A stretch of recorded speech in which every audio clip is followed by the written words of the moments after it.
The Davenport mansion stood tall and proud over the frozen hills of Missouri, its white pillars gleaming under the weak winter sun.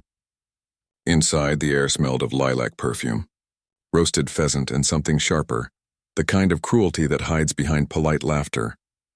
In the parlor, Mrs. Eleanor Davenport sat by the fire, fanning herself as her two eldest daughters. Lillian and Rose embroidered silk napkins. Their conversation, light and tinkling, carried the sound of privilege.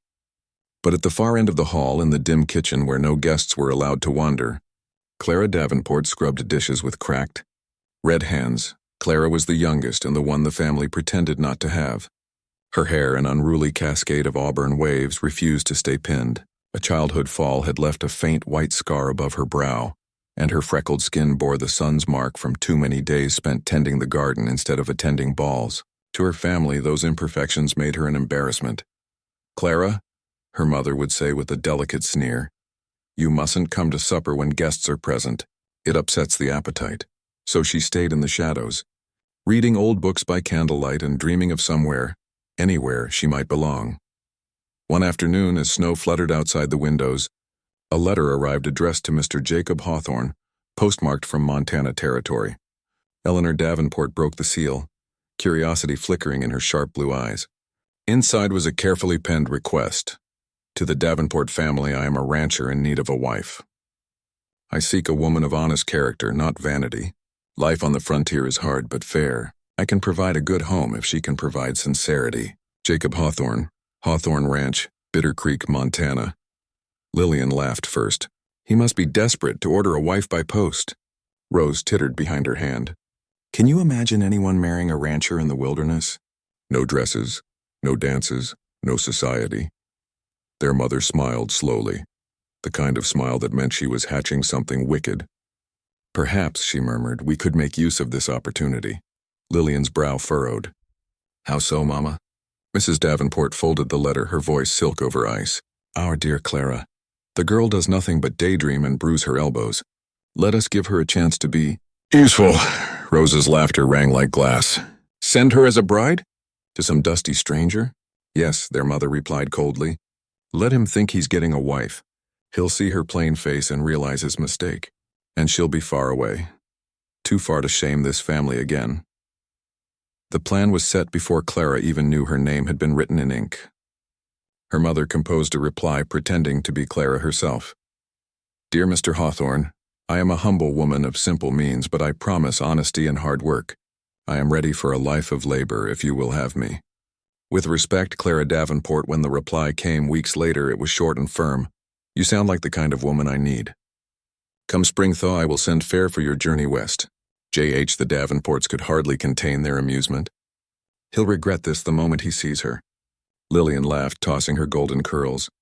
But Clara, unaware of their cruelty, felt something she had never known before: hope. When her mother handed her the letter, she trembled. "He wants me?" Mrs. Davenport's smile was sweet poison. "He does, dear. You should be grateful someone is willing to take care of you." That night, Clara sat by the attic window with the letter pressed to her chest. Outside, snowflakes drifted through moonlight. Inside, for the first time in her life, she whispered a prayer not of despair, but of gratitude. The morning she left, the Davenport family stood on the porch pretending to be mournful. A small wagon waited by the road to carry her to the station. Clara wore her best dress, a plain brown one mended at the sleeves, and a wool shawl her grandmother had once knitted. Her sisters hugged her too tightly, their laughter hidden behind their hands.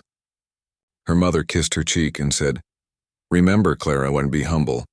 Men dislike women who think too highly of themselves." Clara nodded, too nervous to notice the mockery in her tone. "I'll do my best, Mother." As the wagon rolled away, she looked back at the grand white house. For a moment she felt a pang of sorrow, but then a stronger feeling replaced it: freedom. The train ride west was long and harsh. The wooden seats bruised her back and the food was meager, but Clara hardly noticed. Every new landscape, wide fields, frozen rivers, distant mountains, filled her with awe.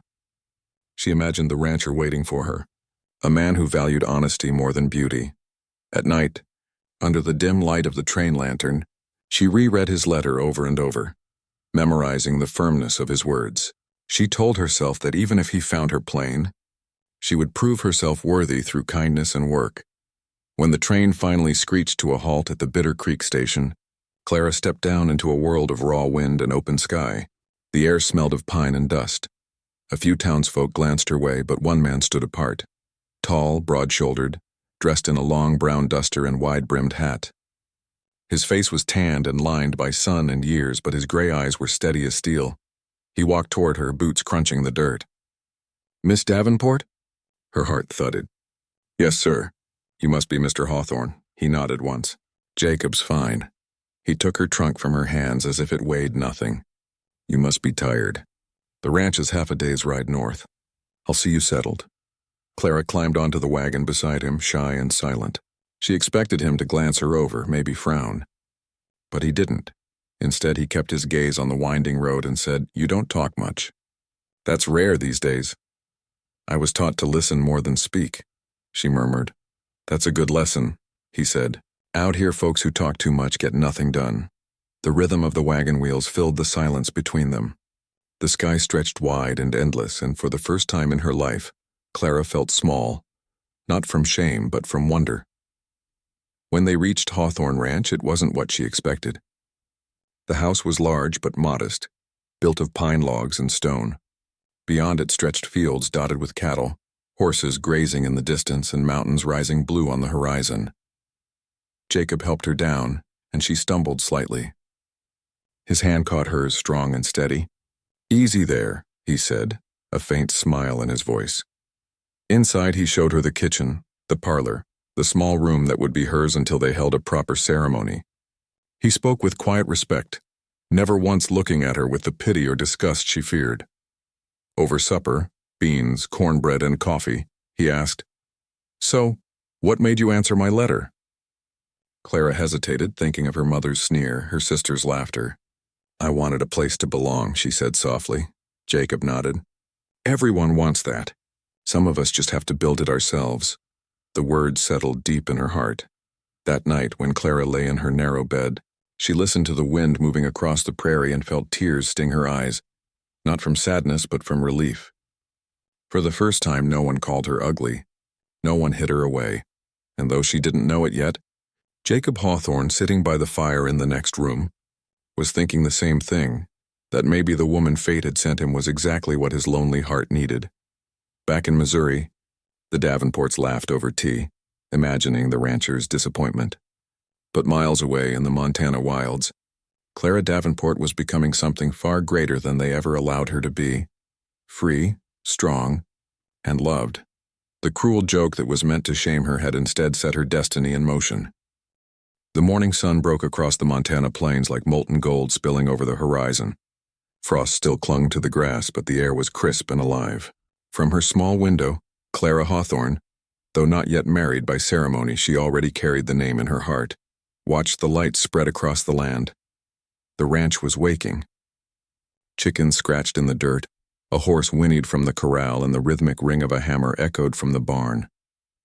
She drew her shawl tighter, breathed the cool morning air, and smiled. It was hard, lonely work, but it was real, and it was hers. She found Jacob Hawthorne already outside mending a fence post. His sleeves were rolled to the elbows, revealing arms darkened by sun and years of labor. He barely looked up as she approached, but his voice softened. "Morning, Miss Davenport." "Good morning," she said, carrying a basket of biscuits she'd baked before dawn. "You didn't eat." He wiped his brow, studying her face for a moment before taking one. "You make these yourself?" She nodded, a little self-conscious. "I hope they're fit to eat. I haven't had much practice cooking for anyone but myself." Jacob took a bite, chewed slowly, and smiled. Not the polite kind of smile she'd seen all her life, but one that reached his eyes. "They're better than any cook I ever hired." Clara blushed, turning her face toward the horizon. Compliments weren't something she knew how to accept. "You work too hard," Jacob added. "Most women I've met wouldn't be up before sunrise."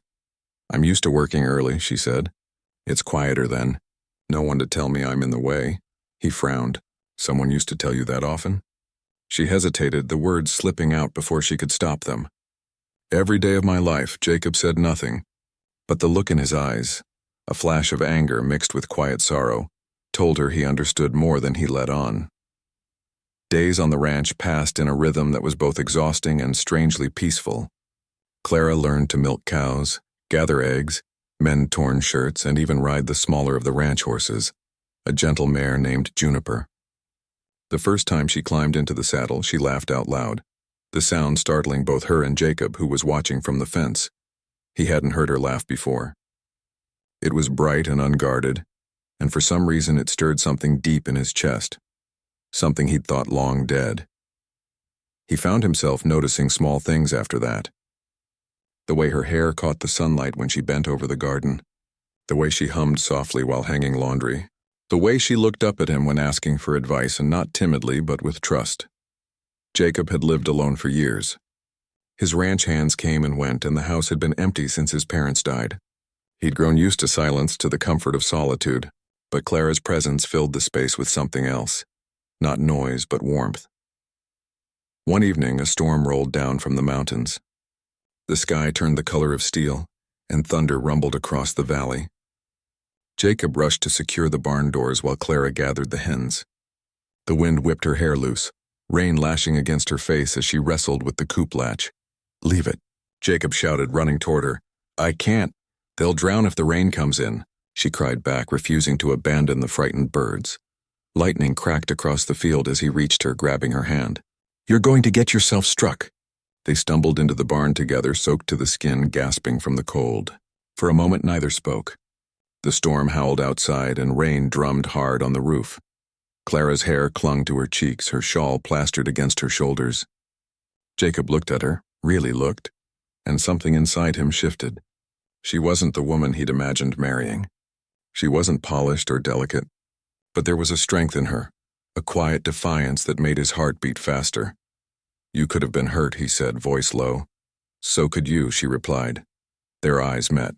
The air between them trembled with something unspoken. Then Clara turned away, her breath catching. She busied herself with checking the animals, but her hands shook. That night, after the storm passed, Jacob sat by the fire long after she'd gone to her room. The ranch felt different now, alive in a way he couldn't name.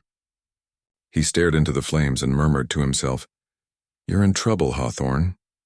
The next morning, Clara found a small parcel on the kitchen table. Inside was a leather-bound journal and a note in Jacob's careful handwriting. "For your thoughts." Every good heart deserves a place to keep them. Her fingers trembled as she opened it. The pages were blank, waiting for her to fill them. She'd never been given anything so personal before. Not out of duty, not out of mockery, but out of kindness. When she thanked him later, he only shrugged. "Figure you might have stories worth writing," she smiled. "I don't know if they'd be interesting." "They don't have to be," he said. "They just have to be yours." That night she wrote her first entry. "Today someone saw me, not for what I look like, but for who I am. I didn't think that was possible." As spring deepened into summer, word spread through Bitter Creek about Jacob's mail-order bride. Some folks whispered that he'd been fooled, that he'd expected a beauty and got a plain woman instead. Others said he must be desperate. When Clara overheard two women at the general store laughing about it, she felt the old shame rise in her chest. But before she could slip away, Jacob appeared behind her. He looked the gossiping women dead in the eye and said, "If you've got something to say about my wife, say it to me." The store went silent. "She's a good woman," he continued, his voice calm but hard as stone. "And if half the people in this town worked as hard or spoke as kindly as she does, Bitter Creek would be a better place." Clara stared at him, speechless. He took her basket, nodded politely to the shopkeeper, and guided her outside. "You didn't have to do that," she whispered. "I wanted to," he said simply. "You deserve better than whispers." Something inside her, something fragile and long broken, began to heal that day. Weeks later, under a soft pink dawn, Jacob rode out to the ridge and found Clara watching the sunrise. She was barefoot, her dress brushing against the wildflowers, her hair loose and glowing in the light. "Thought you'd be sleeping," he said, dismounting. "I wanted to see the world wake up," she replied. "It feels new every morning."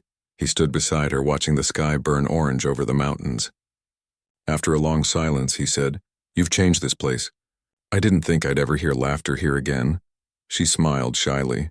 You've changed me too. Jacob turned toward her then, something tender and fierce in his gaze. I'm not much with words, he admitted. But I know this much.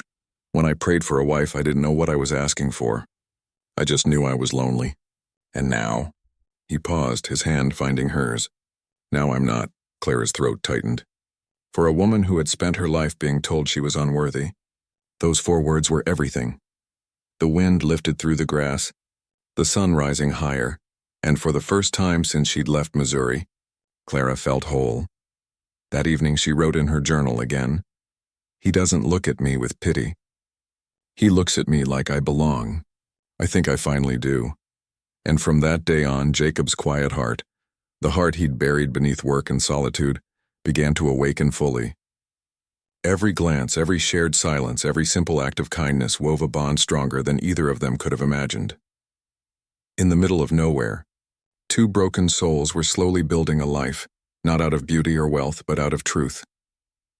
Summer came to the Bitter Creek Valley with heat that shimmered on the plains and grass that swayed gold beneath the wide sky. Life on the ranch had settled into a steady rhythm, days of hard labor and evenings softened by shared silence. Clara had grown strong and sure. Her hands, once pale and tender, were now calloused from work. Her cheeks, once freckled by shame, now glowed with health. She had become the quiet heartbeat of the ranch, the one who remembered to feed the orphaned calf, who kept fresh bread cooling on the windowsill, who hummed softly as she stitched Jacob's shirts by the firelight. Jacob had changed too. The hard lines of loneliness around his mouth had softened. He found himself smiling more, sometimes for no reason at all. He caught himself listening for the sound of Clara's footsteps in the hall, her laughter from the garden, the rustle of her skirts as she moved about the kitchen. The 2 of them had fallen into something unspoken but deep, a rhythm of care, of trust. He never told her outright how he felt, not yet. But he built her a small flower garden beside the porch, planting wild daisies and lavender with his own hands. When she found it one morning, she pressed a trembling hand to her lips. For you, he said simply. A home should have color. Her eyes shone with tears. No one's ever planted something just for me. He only smiled and tipped his hat, pretending it was nothing, but inside, his heart beat like a hammer. Then one hot afternoon, a stagecoach rattled down the dusty trail toward the ranch. Jacob was out in the south pasture, but Clara saw it from the window. The driver handed her a small bundle of letters before tipping his hat and leaving again. Most were for Jacob, feed orders, a bank notice. But one, sealed with a familiar crest, stopped Clara cold. The Davenport seal. Her hands shook as she broke it open. Inside, written in her mother's elegant, cruel handwriting, were the words that would shatter the peace she'd built. Dearest Clara, I trust you are well in your new arrangement. I suppose congratulations are in order. You have become a fine joke among us. The Hawthorne fellow must be as dull as they say, to have taken such a plain creature for a wife. Your sisters and I often laugh, wondering if he has realized yet that you were never meant to be chosen, that you were sent to him because no other man would have you. How delightful it must be living among cows and dust, pretending to be loved. Do send word when the novelty wears off. Perhaps we shall find another husband willing to take pity on you. Your affectionate mother, Eleanor Davenport. The words blurred through her tears. Her stomach twisted, and the letter slipped from her hand to the floor. For a long time, Clara stood frozen, the old shame crashing back like a flood, her family's laughter, her mother's sneer, the memory of being hidden away. She had believed she'd escaped that life, but the letter reminded her of what she feared most, that she didn't deserve this happiness, that Jacob's kindness was built on a lie. When Jacob returned that evening, he found her sitting by the table, pale as the moon, the letter crumpled beside her. Clara? He knelt beside her chair. What's wrong? She didn't answer at first. Then in a voice barely above a whisper, she said, You don't know why I came here. He frowned. You told me you wanted a home. I did, she said, tears spilling down her cheeks. But it wasn't my choice to come. My family sent me as a joke. Jacob's brow furrowed. What do you mean? She pushed the letter toward him. Read it. He took it slowly, his jaw tightening with each line he read. When he finished, the silence was heavy, the kind that breaks hearts. So, he said at last, his voice low, almost dangerous. They thought they could make a fool of me. Her throat closed. I'm sorry, Jacob, I didn't know what they'd done. I didn't know it was a trick. I thought... Her voice cracked. I thought maybe someone finally wanted me. Jacob's hand tightened on the letter until the paper tore. His anger wasn't at her. It was at the cruelty behind those words, at the arrogance of people who could mock such goodness. But Clara didn't see that. She saw only the storm in his eyes and mistook it for disappointment. I'll pack my things, she whispered, standing abruptly. You don't owe me anything. I'll go. Jacob grabbed her wrist, not roughly, but with the strength of desperation. Don't you ever say that again. She froze. He stood, towering over her, eyes fierce but wet with emotion. You listen to me, Clara Davenport. I don't care what kind of joke they thought they were playing. The day you stepped off that train, my life stopped being a lonely one. You didn't trick me. You saved me. Her breath hitched. But you... He shook his head. You think I married you for looks? You think I didn't see the hurt behind your eyes the first day? I did, and I knew you'd walk through hell to get here. I don't care about the letter. I care about you. Tears broke from her eyes as she sank into his arms, sobbing against his chest. For the first time, she let herself cry. Not from shame, but from the raw relief of being believed. Jacob held her close, his rough hand smoothing her hair. You're not going anywhere, he murmured. Not now. Not ever. That night, thunder rolled over the plains. The letter still lay torn on the kitchen table, its ink running in the damp air. Outside, a real storm was gathering. Black clouds boiling over the mountains, lightning clawing across the sky. Jacob went out to secure the stables while Clara lit lamps around the house. The wind screamed through the valley, shaking the windows. Then, just as the storm reached its height, a tree near the barn caught fire from a lightning strike. Jacob shouted her name as he ran into the storm. Without thinking, Clara followed, skirts whipping in the wind, rain stinging her face. He was trying to free the horses when part of the barn roof collapsed. She screamed his name, rushing forward, her hands burned by the heat of the flames. Together they pulled open the gate, driving the animals out into the rain. When it was finally over, both of them stood drenched and covered in soot. The barn half in ruins, but the animals safe. Jacob turned to her, his face illuminated by flashes of lightning. You're mad, you know that? She laughed through her tears. You'd have done the same. He stepped closer, brushing wet hair from her cheek. You're not the woman they wrote about. Clara, you never were. And before she could answer, he kissed her. The first, fierce, trembling kiss between two souls who had found each other through pain and chance and defiance. When they finally pulled apart, the rain still poured, but the fire in them burned brighter than the storm. The next morning, as the first light touched the valley, Jacob rode into town.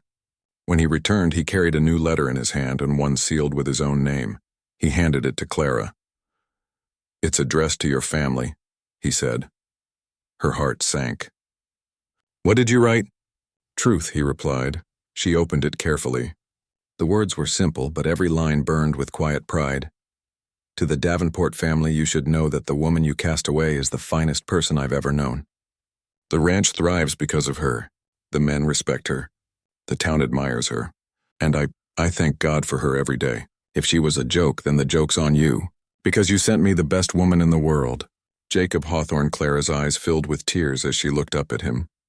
You didn't have to. I did, he said. They need to know what they lost. She stepped into his arms, resting her head against his chest as the morning wind stirred the fields outside. For the first time in her life, Clara Davenport, once the unwanted daughter, the family's cruel joke, knew without a doubt that she was loved. Not for her beauty, not for her obedience, but for herself, and the man who held her knew that no storm, no letter, no cruel word from the past could ever take that away. Autumn rolled gently into the Bitter Creek Valley. The air turned cool and sweet, the sky wide and silver blue. Golden leaves drifted from the cottonwoods along the river, and the mountains began to gather snow on their distant peaks. For the first time since she'd arrived, Clara Davenport, soon to be Clara Hawthorne, felt peace in her bones. The nightmares of her old life had quieted. The letters from Missouri had stopped, and every morning when she stepped out onto the porch, she found Jacob waiting with coffee in one hand and a quiet smile that said, "You belong here." Life on the ranch had settled into a steady rhythm again, But now it was shared. No longer one man's labor, but two hearts working side by side. Clara rose before dawn to knead bread while Jacob saddled the horses. She mended his shirts by the fire in the evenings while he carved small wooden animals to set on the windowsill, claiming the house looked less lonely with company. One evening, as the sun bled red across the horizon, Jacob found her sitting on the porch steps, a shawl around her shoulders and a faraway look in her eyes. "You thinking of Missouri?" he asked, leaning against the railing. Clara shook her head. "I was thinking of here, of how strange it feels to finally belong somewhere. It's like waking from a long sleep." Jacob took a seat beside her, his voice soft. "Then maybe it's time to make it official." She turned to him, eyes questioning. He reached into his coat pocket and pulled out a small wooden ring box, rough-hewn but beautifully made. When he opened it, a gold band gleamed in the fading light. Simple, hand-forged, but pure. Her breath caught. "Clara," he said quietly, "you came to me because of a cruel trick. But what they meant to destroy gave me a life worth living. I can't imagine this place without you. Will you marry me, or proper this time with the town as witness?" Tears welled in her eyes. She couldn't speak. She only nodded, pressing her trembling hand into his, and the whole world seemed to stand still around them. Jacob smiled faintly, slipping the ring onto her finger. "Then it's settled. We'll have a wedding, a real one." Word spread through Bitter Creek like fire in dry grass. Jacob Hawthorne, the solitary rancher, was marrying his mail-order bride after all. Not from pity, not from arrangement, but from love. Some people were surprised. Some were not. The townsfolk had watched Clara quietly transform the man and his ranch, the way the house now had flowers in the windows, the way Jacob smiled more easily. Miss Lillian Pratt, the seamstress, offered to make Clara's dress, refusing payment. "You've earned your happiness, Mrs. Hawthorne," she said warmly. Clara blushed. "Not yet, not until the vows." Miss Pratt winked. "Oh, honey, everyone in this valley already knows it's a done deal. Even the blacksmith insisted on making her a pair of small silver earrings." "A wedding gift," he said, "for the woman who taught the old wolf to smile." The morning of the wedding dawned bright and golden. The ceremony would be held outdoors on the open prairie behind the ranch house, where the land rolled toward the horizon like the waves of an ocean of grass. Clara rose early, her heart fluttering with a mix of nerves and disbelief. Miss Pratt helped her dress, a soft cream gown with lace at the sleeves and a ribbon at the waist. It wasn't grand, but it was beautiful in its simplicity, just like her. She looked at herself in the mirror and almost didn't recognize the woman staring back. Her hair, pinned with tiny wildflowers, shone in the sunlight. Her face, once called plain unwanted, now glowed with quiet joy. Miss Pratt placed a hand on her shoulder. "You're ready, my dear." Clara swallowed hard. "I never thought I'd wear a wedding dress." "Well," Miss Pratt said with a grin, "sometimes God writes a story better than we could." Outside, the townsfolk gathered, ranchers in clean shirts, wives in Sunday dresses, a few curious children chasing each other in the grass. Jacob stood at the front wearing his best dark coat, a simple white shirt, and his old gray hat cleaned for the occasion. When he saw Clara step out of the house, the breath left his chest. The world seemed to fade, and the people, the wind, the sound of the river. There was only her. She walked toward him, her hands trembling slightly, the hem of her dress brushing against the golden grass. For a moment, Jacob forgot everything. The long, lonely years, the pain of betrayal, the endless work. Because the woman coming toward him was everything he'd ever wanted without knowing he did. When she reached him, he tipped his hat and whispered, "You sure you want a man who smells like horses?" She smiled, her eyes glistening.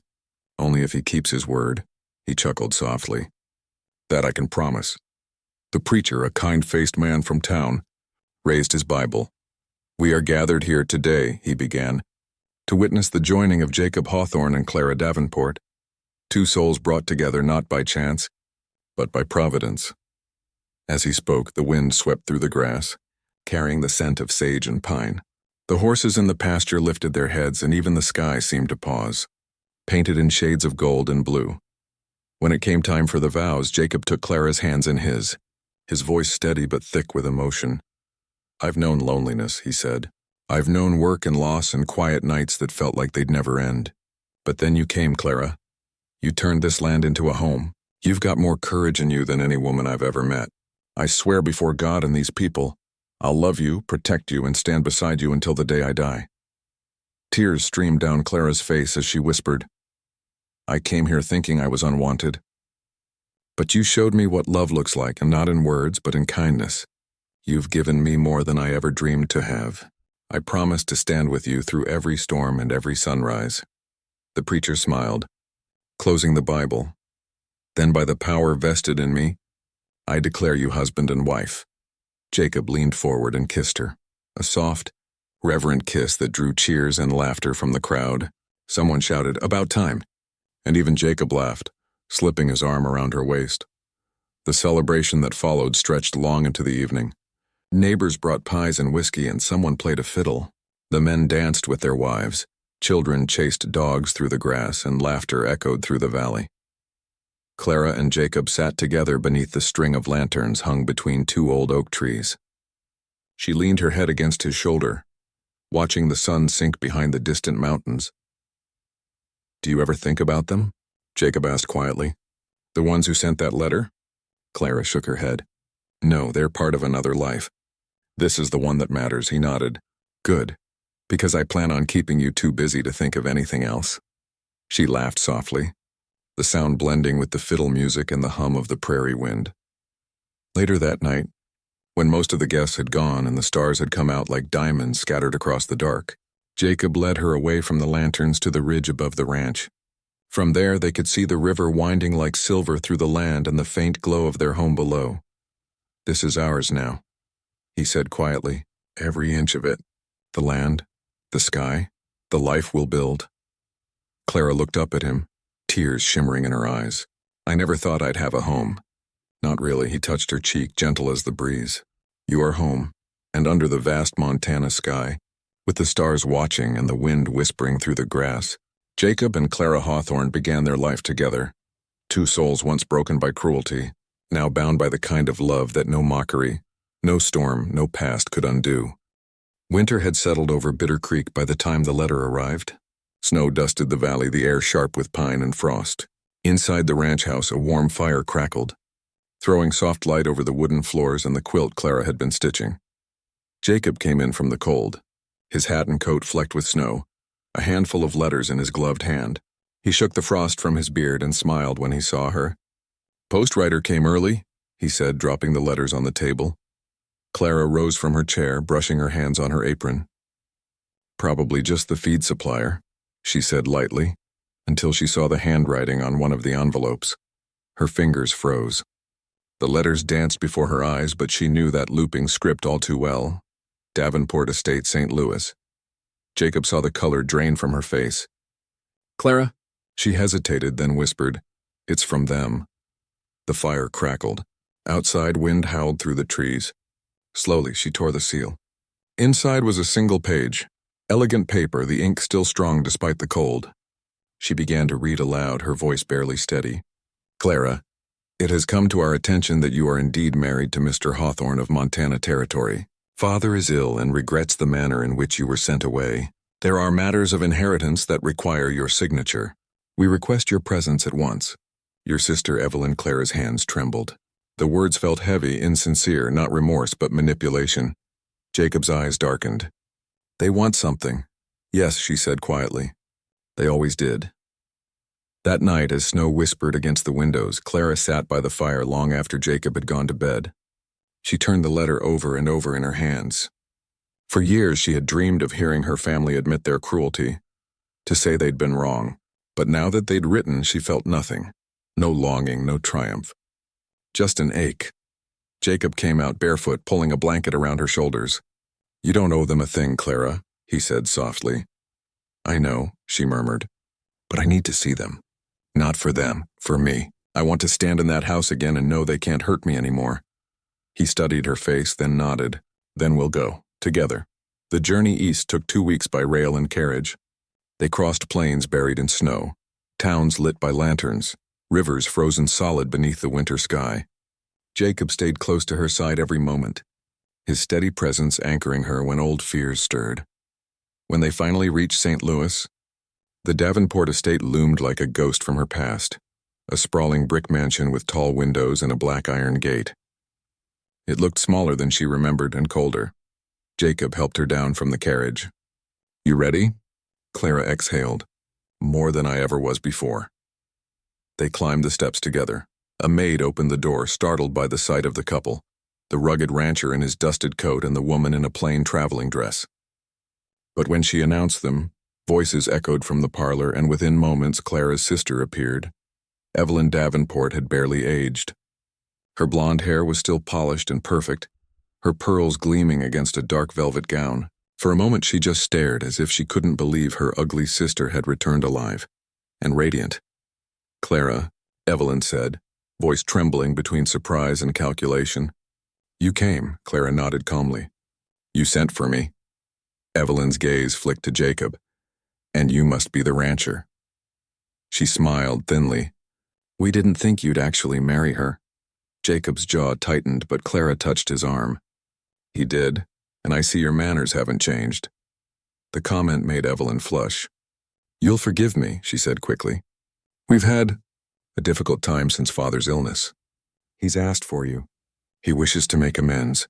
Clara's breath caught. "He's alive." Evelyn nodded, leading them down the long hallway toward Father's study. The same hallway Clara had walked 100 times as a girl, always with her head bowed, always in silence.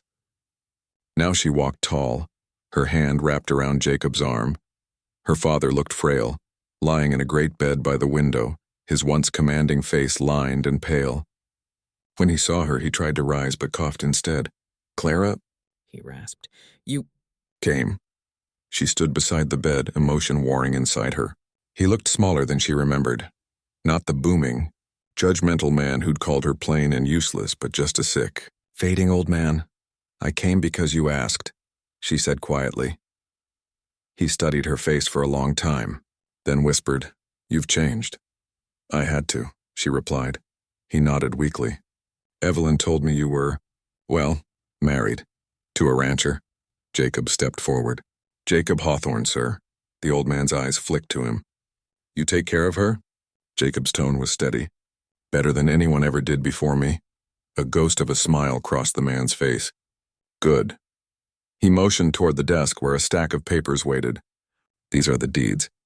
You have a share in the estate.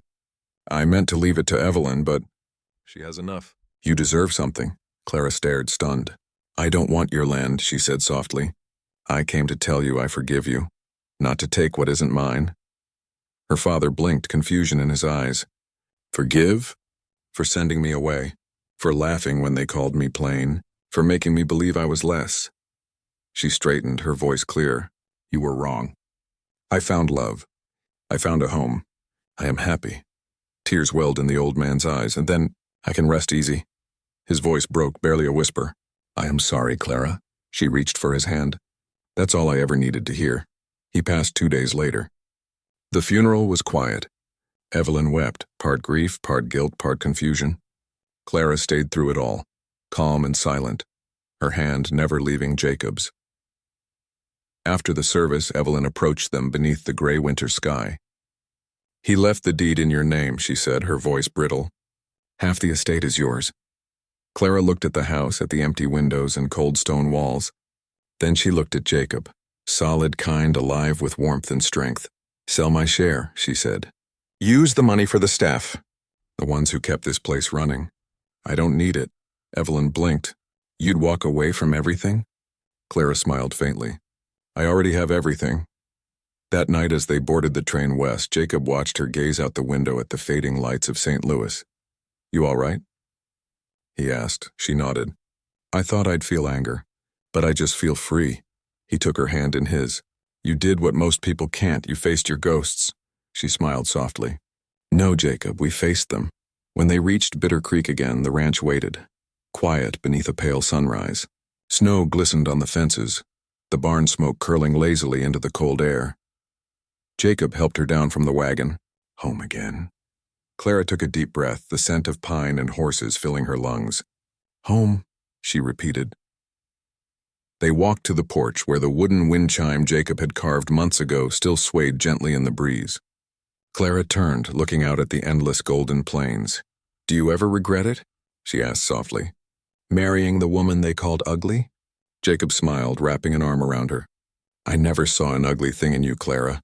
I only saw the truth before anyone else did." She leaned against him, the horizon glowing with morning light.